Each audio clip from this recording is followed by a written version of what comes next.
প্রিয় দর্শক, আসসালামু আলাইকুম। আশা করি আপনারা সকলে ভালো আছেন, আমিও ভালো আছি। প্রিয় দর্শক, আজকে একটা সুসংবাদ আপনাদেরকে দিব যে চামড়ার দাম কিন্তু এবার বাড়ছে। এবার চামড়ার দাম 1000 টাকা উপরে মোটামুটি, বুঝছেন? তো এবার কিন্তু দাম বাড়ছে এবং এটা কাদের জন্য সুখবর জানেন? মাদ্রাসাগুলির জন্য, যারা আপনারা চামড়ার জন্য কষ্ট করেন।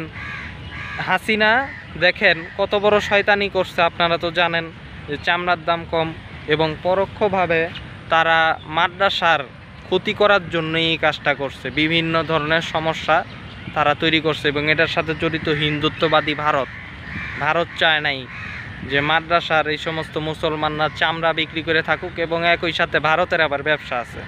ভারতের হিন্দুত্ববাদীরা বলুক তো, হিন্দুত্ববাদীরা গরু নিয়ে এতই মায়া কান্না দেখায়, গরু ওদের মা। অথচ সবচেয়ে মজার ব্যাপার কি জানেন? যে এই ভারতের হিন্দুত্ববাদীরা নিজের মায়ের চামড়া বিক্রি করে, এরাও চামড়ার ব্যবসার সাথে জড়িত, বুঝছেন? আর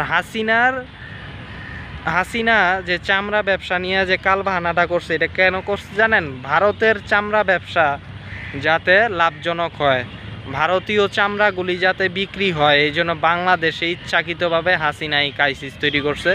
এবং এই কারণে হাসিনা আমলে চামড়ার দাম কমছিল এবং চামড়া শিল্প ধ্বংস হয়েছে মূলত ভারতের কারণে। কারণ ভারতের চামড়া শিল্প, অর্থাৎ ভারতের যে তাদের যে মায়ের যে চামড়া, সেটা শিল্প উন্নতি করার জন্য এমনকি তারা নিজেদের মায়ের গোস্ত বেশি বিক্রি করে, বুঝেন নাই? তো এই হচ্ছে তাদের অবস্থা। তো এইবার ভারতের অবস্থা খুবই খারাপ, কারণ ভারতের তো মন খারাপ, ব্যবসা বাণিজ্য তো বাংলাদেশ থেকে হারাইছে, তার উপরে বাংলাদেশের চামড়ার দাম বাড়ছে, সেই হিসেবে হিন্দুত্ববাদীদের মন তো আরও খারাপ।